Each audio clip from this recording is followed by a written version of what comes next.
சுண்டக்காய் குழம்பு எப்படி பண்ணுறதுன்னு பார்க்கலாம். 1 கப் சுண்டக்காவை இது மாதிரி நச்சு 2, 3 டைம் தண்ணியில் வாஷ் பண்ணி எடுத்து வச்சுக்கோங்க. கடாயில் 1 டீஸ்பூன் எண்ணெய் சேர்த்து 1/2 டீஸ்பூன் சீரகம், 1 வெங்காயம், கொஞ்சமாக கருவேப்பிலை சேர்த்து நல்லா வதக்கலாம். வதக்கினதுக்கு அப்புறம் அடுப்பை ஆஃப் பண்ணிவிட்டு ஒரு மிக்ஸி ஜாரில் சேர்த்து நைஸாக அரைச்சி ஒரு ஓரமாக வச்சுருங்க.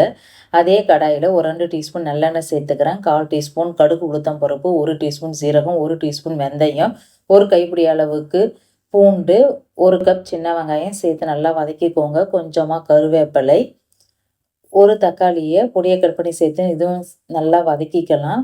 வதக்கினதும் ஏற்கனவே கட் பண்ணி வச்ச சுண்டைக்காவை இதோட சேர்த்து ஒரு 2 நிமிஷம் நல்லா வதக்கி எடுத்துக்கோங்க. வதங்கினதுக்கு அப்புறம் இதில் நம்ம ஏற்கனவே அரைச்சி வச்ச வெங்காய பேஸ்ட்டை இதோட சேர்த்துக்கிறேன். 1 டீஸ்பூன் தனி மிளகாய்த்தூள், 2 டீஸ்பூன் குழம்பு மிளகாய்த்தூள் சேர்த்து நல்லா வதக்கினதுக்கு அப்புறம் 1/4 டீஸ்பூன் மஞ்சள் தூள். வதக்கினதும் மிக்ஸி ஜாரில் தண்ணி சேர்த்து அலசி ஊற்றிக்கோங்க. ஒரு லெமன் சைஸ் புளியை ஊற வச்சு கரைச்சி இதோடு சேர்த்துக்கோங்க. தேவையான அளவு உப்பு சேர்த்து மூடி போட்டு மூடி ஒரு 5 நிமிஷம் நல்லா கொதிக்கட்டும். இதை நல்லா சுண்டி வந்ததுக்கப்புறம் அடுப்பை ஆஃப் பண்ணிவிட்டு கொஞ்சமாக நல்லெண்ணெய் சேர்த்து கொத்தமல்லி தழை சேர்த்து அடுப்பை ஆஃப் பண்ணிவிடுங்க.